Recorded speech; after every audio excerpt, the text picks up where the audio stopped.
Today, I'm excited to talk to Chuck Jackson, the Director of Senior Services for Wayne County in Michigan.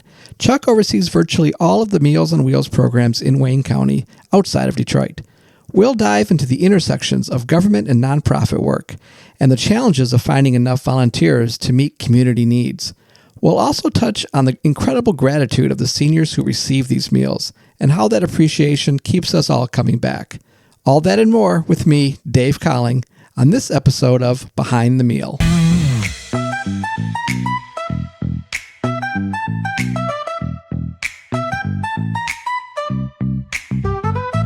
Hello, and welcome to Behind the Meal. Join me as we delve into the stories behind Meals on Wheels, meeting the incredible people who make it all happen.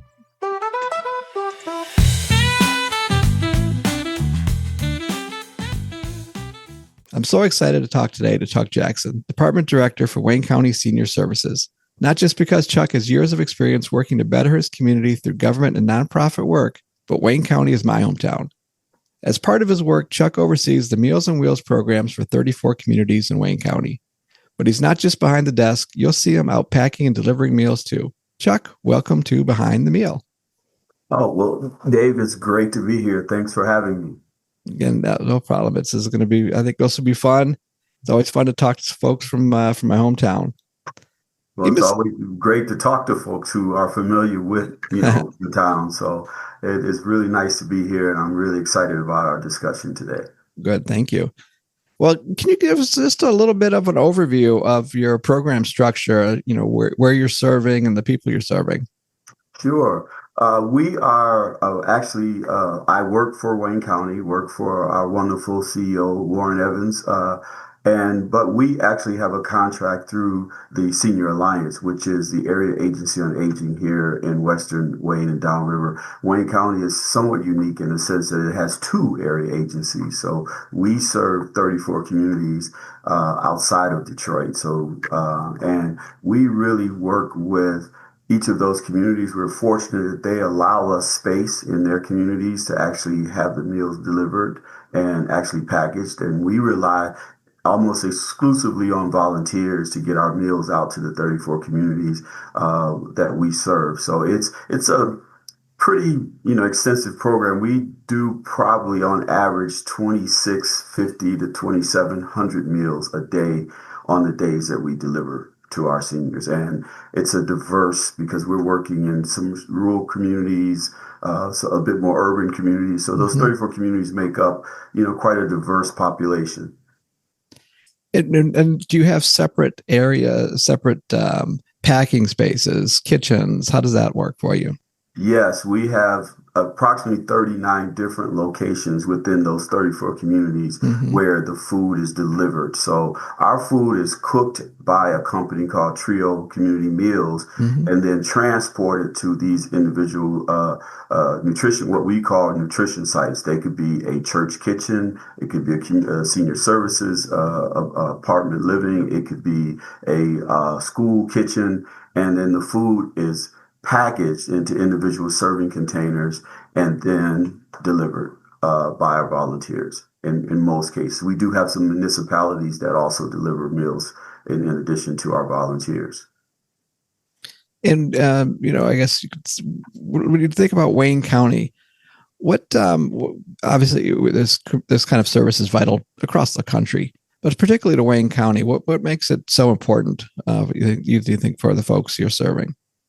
Well, I think the thing that's often overlooked is many of the individuals we serve have limited access to food, obviously. They have often limited mobility, they have physical and other health ailments. And so one of the most important things about this work is what we refer to as a wellness check. With our program, we do not leave meals on the doorstep like DoorDash, or we knock on the door. We have to give the meal to a person. And part of the reason for that is the fact that we get to check on that individual. We get to say hi, we get to say good morning, we get to see how you're doing. And so for us, that's one of the most important parts of this work, is the fact that in some cases, we may be the only person that senior sees needs that day as a result of our meal delivery. So we are very conscious about checking on our seniors, making sure they're okay. And so we really are proud of that fact that we really do care about not just the meal they receive, but that they're all right. And do you do any kind of particular training with your volunteers? Do they go through anything just so they know what to expect when they're for their first time out?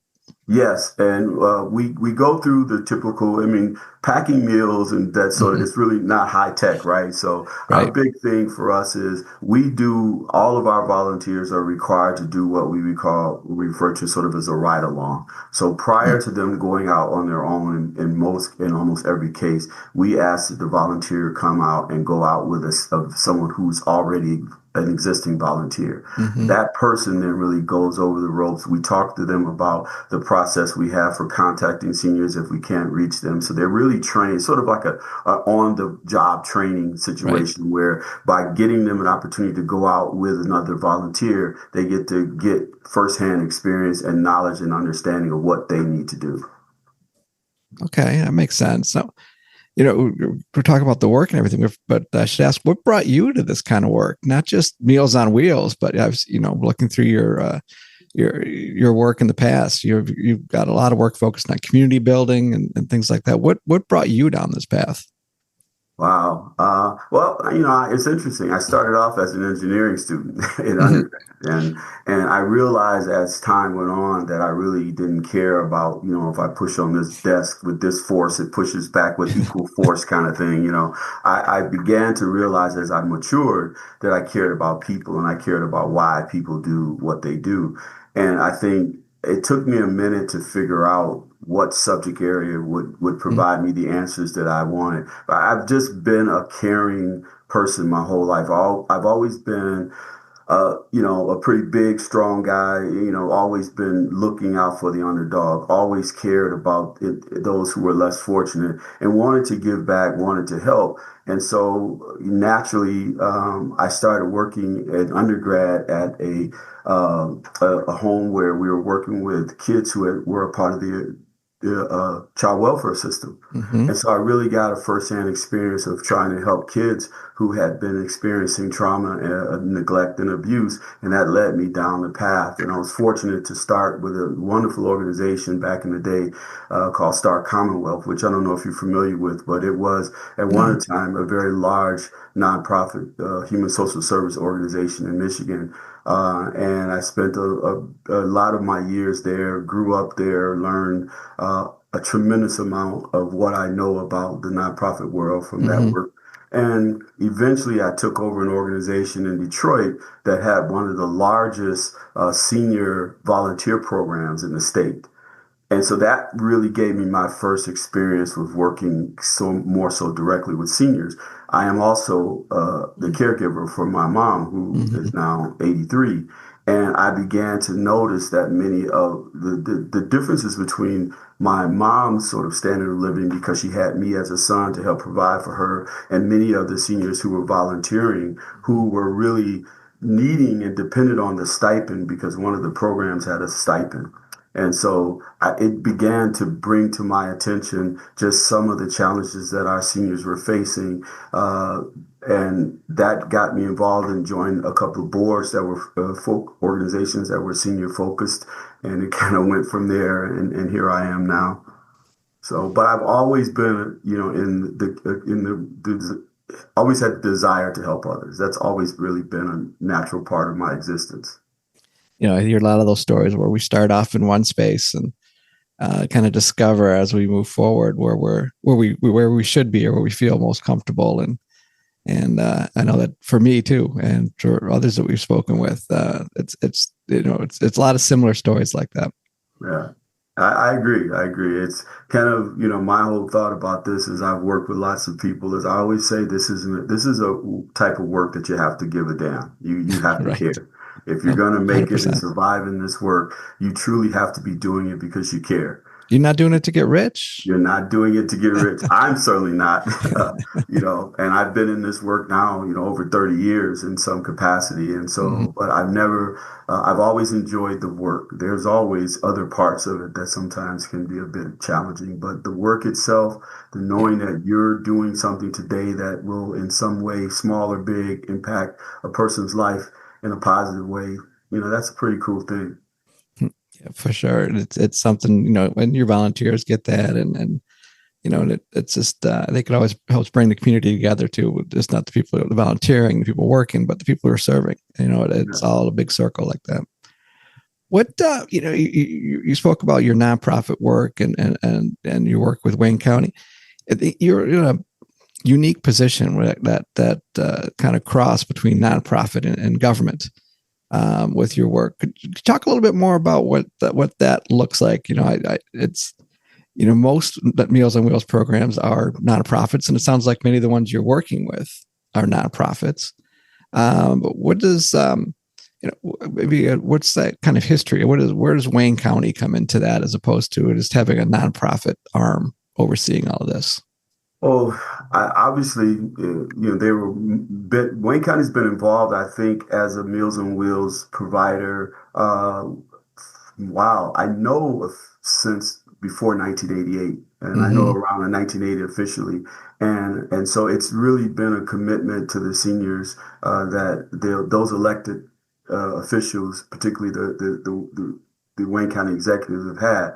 I think where I'm fortunate now working for Wayne County is our CEO Warren Evans is committed to supporting his seniors. And when there have been challenges financially, when there's been an opportunity to where we were facing wait lists and not Mm-hmm. being able to have to put seniors on wait lists, we've been able to, the county, our executive has been able to say, I don't want any of our seniors waiting on this service. And so if we need to allocate more funding to be able to avoid our seniors having wait lists, that's one of the things that's somewhat different in the nonprofit sector. If you don't have those resources, you Right. often you either, and if you can't go out and fundraise for them, you're often having to cut services.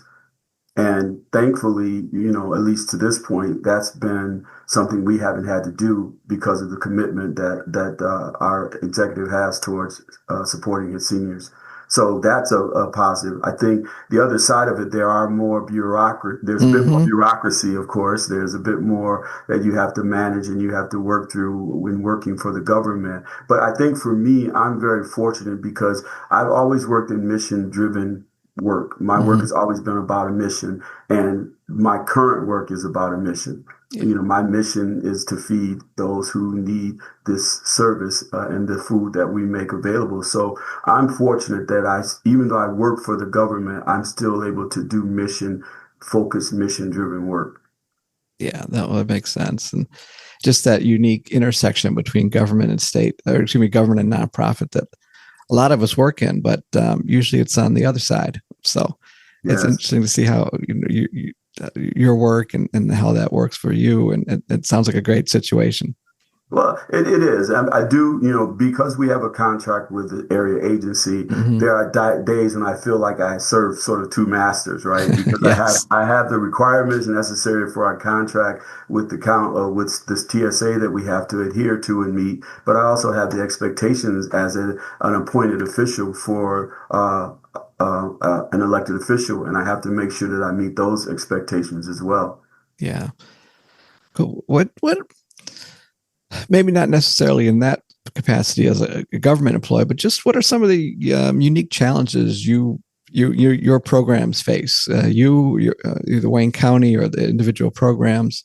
I know that you mentioned a little bit about you're working in urban versus rural, your poverty rates, transportation, those kinds of things. What are some of those challenges that you're facing, and how are you overcoming those?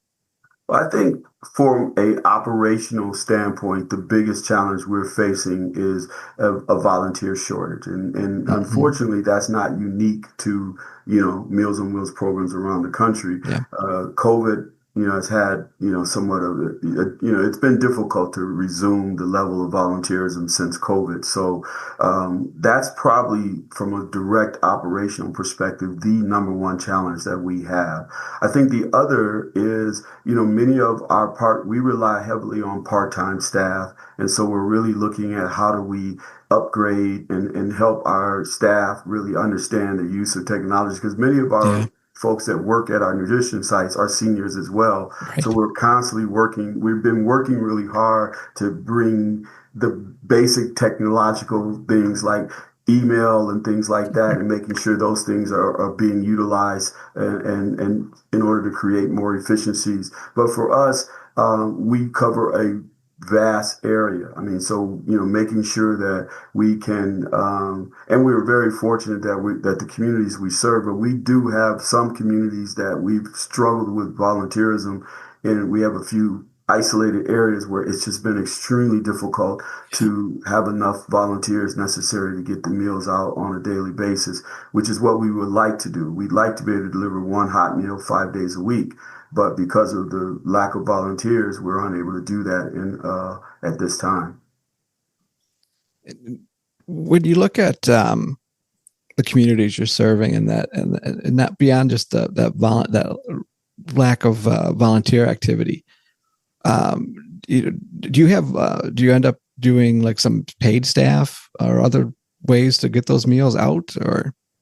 Well, we're certainly considering that. We're Mm-hmm. certainly looking at options, I think, as we think about what this work will look like going forward. We bid on the Wayne County bids on this program every 3 to 5 years, and so a new bid is coming up soon next year. And at that point, the Senior Alliance, which is the organization that is Mm-hmm. the area agency that's responsible for this work, is really looking at different new innovative ways that we can do this work based on the current circumstances that we're facing.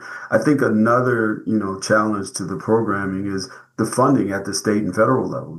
Sure. These programs are not funded adequately, Mm-mm. and it really is. It often requires that nonprofits and government and others, in some ways, are forced to supplement Yeah. or put seniors on a wait list, which nobody wants to do. No, that's true. Are there partner organizations you're working with when you look at, for volunteers or for other things? I saw you had a nice video on your website about some students from Wayne State coming in to pack up meals, and what other kind of partnerships do you work with Wayne County? Well, we've worked with churches. We have a few partnerships with churches that have been able to submit, teams that help with volunteers. And Mm-hmm. as you mentioned, we work with, particularly with Wayne State University, but we're also certainly open to working with others. One of the things, the initiatives I'm working on, but it's a slow process. I'd like to see our department be designated as a work study site Mm. for kids who are in college who are receiving work study. So we're It's a working great on idea. those types of innovations, but primarily we're also working with police forces. We're working with Mm. municipal government, any and everywhere we can, and whomever we can speak to, Right. we're working with to try. But I think my biggest challenge, and one of the things I'm working towards, is diversification of our volunteer force. We would love to be able to partner with the business community in a more meaningful, effective way, so that they could somehow support this work. Because many businesses are right in the neighborhoods and the communities we Mm-hmm. serve. And then we also have the corporate entities that even if they're unable to perhaps, provide employees for volunteers, they still may be able to support this work in a variety of ways, whether that's giving discounts to volunteers for their products and services, Mm-hmm. things like that, allowing us to, promote or our need for volunteers within their employee networks and so forth and so on. So there are other ways that that businesses can support this work. So we're really exploring, all of those options at this time. But it's a slow Yeah. process, and it requires repeated efforts. And you're one person. And I'm one person. What when you what are some of the you mentioned the diversity in their community? Are there cultural needs in the community that you're meeting? With meals and with it could be volunteers or with the organizations you're partnering with. Well, we are very, very proud of the fact that through our partnership with the Senior Alliance and with Wayne County, our executive, as well as the city of Dearborn and Dearborn Heights, we have, Mm-hmm. I think, the only halal focused Meals on Wheels program. We provide both congregate and home delivered halal meals to in that community, and we're certainly looking at whether there are opportunities in other Yeah. communities to provide some type of a specific type of meal. But we're really excited. The program has garnered some national attention. It's won some awards, and I do believe that we're the only program of its type currently in the nation. So, and that's one area where we're looking at the diverse needs of our community. And I'm sure there are others that we haven't had an opportunity yet to explore, but that's one where we have been able to, I think, Mm-hmm. be pretty successful. We did start a halal program here in Minneapolis, Oh, St. Paul during COVID. We have a large Somali community here, and we don't have congregate. It's probably nowhere near the size of what you've got, but we're hope to get there sometime. then that's great to know We'll that. have to look and see what you're doing. Yeah, it's been really well received. It kind of got a slow start, but once it Mm-hmm. took off, it's doing really well. That's great. What are there any specific big success stories or moments that that you could highlight that impact your program or individuals in the community? Something maybe something recent or something you're working on. I think that that's often not often, but that's certainly a question that's asked. And I Mm-hmm. think for us, the fact that we're able to get 2,700 meals out on a daily Right. basis to seniors throughout Western Wayne and downriver, to me, is a tremendous achievement in and of itself. I think often people don't realize just what it takes. I mean, we're relying on 600 volunteers every day, needing a couple hundred more every day. So that in and of itself is a tremendous. But I would say I'm very proud of the work that we're kind of doing behind the scenes that we haven't publicized a lot with the public health department at Wayne State University. Mm. They're working with us to, we do a survey every year that where we survey our seniors, Mm-hmm. and we're working with them to do a more robust survey. They did the data analysis for this year's survey. So that partnership, and we've been able to have practicum students pretty much for the last 4 or 5 semesters, every semester, that are working with our department through the Wayne State Public Health Department. So we're getting an opportunity to share the work, give these young folks, these students, an opportunity to experience working directly with government as well as serving their communities. And I'm a Wayne State alumnus for grad school, Mm-hmm. so it's pretty cool to be working with a school that I'm very familiar with. Not the public health department per se, Sure. but definitely Wayne State. Well, that's good. And mentioning these the partners and in your communities you're working with. What can you give us a little bit more? Maybe a little more detail on, like, so are these individual programs that you're working with? Are they government, churches? Are they nonprofits? Are they other? How does that partnership look like? Well, for us, because we're in 39, 34 different communities, and we Mm-hmm. have to have food, delivered to those communities. We partner with uh, um, community centers. We partner with schools, districts. We partner with churches. We partner with senior living centers, senior rec centers, or senior centers. Mm-hmm. So it's really, that partnership is really the core basis of what we do, because without those partners who we're able to use their facility to serve their seniors in their community, we would not be able to deliver to such a vast amount of seniors in such a diverse location. So these are simply agreements that Uh-huh. they have with us, that they'll let us use their facility for this purpose. So Okay. that is another highlight that often is overlooked, but we rely heavily on the communities that we serve. An example of that would be Garden City. We lost our location in Garden City because the building that we worked from was sold by the city.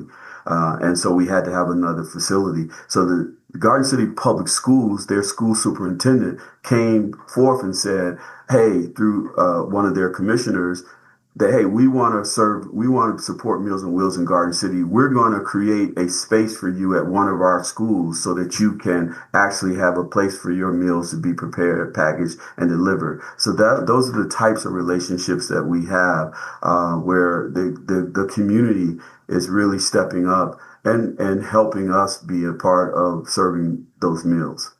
Okay. Yeah. So I get you now. So it's more like the spaces. So you're signing everybody up. You're the ones Yes, bringing the volunteers in. You're bringing the food in, yes. and they're providing the locations. Right. They're providing the location, which is critical because without the Hmm. location, because our goal is a hot meal. So we have to have a locations where we can bring the food, keep the food hot, package it hot, and deliver it hot. So those communities are vital because of the resources they make available to us to allow us to do that. And you're doing frozen meals too, right? Did I see that on? Yes, we also provide, and the frozen meals are the direct result of the volunteer shortage. If Okay. ideally we would like to deliver a hot meal 5 days a week, one hot meal 5 days a week, but because of the volunteer shortage, we're delivering 4 days a week, Mm, and in some locations we're delivering fewer than four. But so it's a combination. We're still doing 5 meals, but it may be a combination of hot and frozen okay. for the And you week. and you're doing do you do like medically tailored meals or folks need special meals for that kind of purpose? Not at this time, no. Okay. Yeah. Okay. I know some of the programs are, some aren't. It's just it gets expensive and it's hard to coordinate sometimes too. Yeah. I do think that that is something to consider as we look forward, particularly as there are these community care hubs that Hmm. are starting to being considered out there that may be looking at needing services like that and maybe being willing to contract with organizations and to provide those types of medically tailored meals. So there may be a future Hmm. in that area going forward, if not for Wayne County, maybe for other nonprofits or someone else though. Yeah. What's your relationship like then? Because you're serving the area outside Detroit, basically in Wayne County. For the folks that are in the city, is there much crossover between the two of you? Like when do you work on, when you're putting together contracts for getting food or getting, things like that? Is there a lot of partnership that's going on there? Well, I think that that's being looked at right now. The Detroit Area Agency on Aging does the meals program for Detroit, Hmm. and about 5 other communities surrounding Detroit, and so they have a completely separate operation. Okay.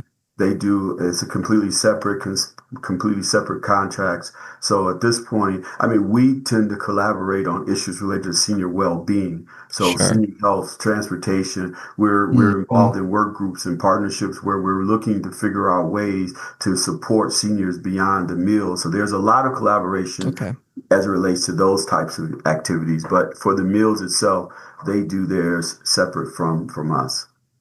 What are some of the things you do beyond that meal? You talked a little bit about the collaboration work and maybe the education, and those kinds of things. What are some of the things you're doing to reach those seniors beyond that meal? Well, one of the things that we've been doing is we look for primarily nonprofit organizations that are providing services to seniors that we have direct access to our seniors. So we've partnered, for Hmm. example, with the National Kidney Foundation of Michigan. They do classes and workshops for free for seniors who are eligible. And so Hmm. what we do is since we're delivering meals every day, we deliver flyers, we deliver information directly Hmm. to our seniors and encourage them to read and then sign up if they need those services. So that's one example, but we're looking for other opportunities like that where we can actually help our seniors have greater access to the resources that may be out there and available to them because many of Yeah. our seniors are, like I said, they're shut in, they're by themselves, they don't have a lot of support. So part of my goal as director, I'm really looking for those opportunities to bring more services and in our survey that we're doing in Hmm. collaboration with the Wayne State School of Public Health, we're going to be asking questions to get more data about their access to transportation, the access to other resources, so we can begin to put a plan in place of how can we support that. Obviously, our goal is not to provide those services directly. It's to be a conduit to help get that information and get those services out there to the seniors so they can receive them if they need them. Wow. Okay. What, what's the one thing, if when you're talking to somebody about Meals on Wheels or home delivered meals and the work you do, is there like the one thing you want to leave folks with that you're whether maybe it's a donor, maybe it's just somebody looking to sign somebody up, or just wondering, what's the point of all this? Well, that's a pretty easy, I think, response or question for me to answer, because I think the one thing that I would encourage is that if you are an individual who really cares about your community, whether you're a business, whether you're an individual citizen, whether you're a student, the one thing that is so impactful about this work, and I'll preface it by saying I've been in the human social service sector my entire adult life. And one of the things that you get when you work and help support seniors is you get the immediate thank you, the immediate gratification. You do not know how great it is to just see and feel the appreciation that our seniors give. I tell people I spent a lot of my career working with adolescents, and I got no appreciation for any of the work or any of the support you gave them. But the thing that you get is you get a genuine thank you every day. Someone is thanking me every day for the work that we're doing. And that is something that warms your heart, motivates you, keeps you inspired. And I would really, really encourage that. One of the things we created, and I'll just say, we created this, I guess I technically, but I say we in the royal we. Right. But it's called the Ride Along. And one of the things that we really created for this is we know that not everyone, people have questions. They've heard about Meals on Wheels. Maybe they thought, well, I've heard about it, but they think, well, I can't make a commitment to do something like this. So we created the Ride Along, which gives a person an opportunity to sign up for just one day to come out and ride along with a volunteer and really get the direct experience of what it's like to walk up to a senior's home, knock on the door, say good morning, hello, and give them a meal. And our hope is that if people experience that and understand what that does for them and what it does for the senior, that they might be interested in either signing up themselves or at least recommending it for others who may be looking for volunteer opportunities. So, the big benefit of this work, it's not going to make you rich, as we said, right? But it is going to make you fulfilled and warm your heart. And for all of the volunteers that we work with, they love this work. They enjoy it. They appreciate it. They look forward to it. And we just need more people to be aware of the need for this work and how they can help. Well, on that note, how can people help if they wanted to reach out to you? They wanted to help, or maybe they just want to give a little money.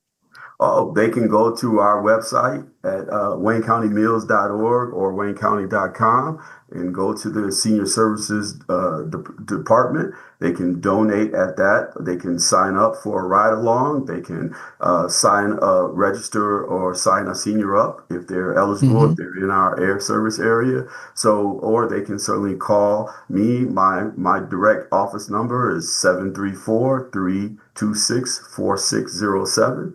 And I'll be willing to help in any way I can. So, but really, I would really encourage those corporations and business leaders out there, if you want to do something for your community, this is a way that you could really do something wonderful for your community that I think would be great for your business, but also great for those seniors who receive it. So I look forward to hearing from anyone who might be interested in helping us in our mission. Wonderful. Well, thank you. Well, thank you for the time, for the incredible work you are doing, the work you've done, and the work you're probably going to be doing for a while yet. And, I look forward to maybe touching base with you again and see where this is going. Especially, I want to hear more about this survey once it's done and from Wayne State and, where do you take that? Where do you do with those numbers? Yes. And that's it's been an absolute pleasure talking with you today. And certainly I look forward to any future conversations and wish you the very best of luck in this work that you're doing. Thank you so much. All right. Well, have a good day. All right. Take care. That's all for this episode of Behind the Meal. A huge thank you to Chuck Jackson for talking with us about the crucial work of Meals on Wheels in Wayne County, the dynamics of government and nonprofit partnerships, and the ongoing need for volunteers. His insights into the gratitude of those in the community touched by Meals on Wheels truly underscores the impact of these programs. Please reach out to us if you have any programs you'd like to see highlighted. And thanks for listening. Be sure to subscribe so you don't miss our next episode right here on Behind the Meal.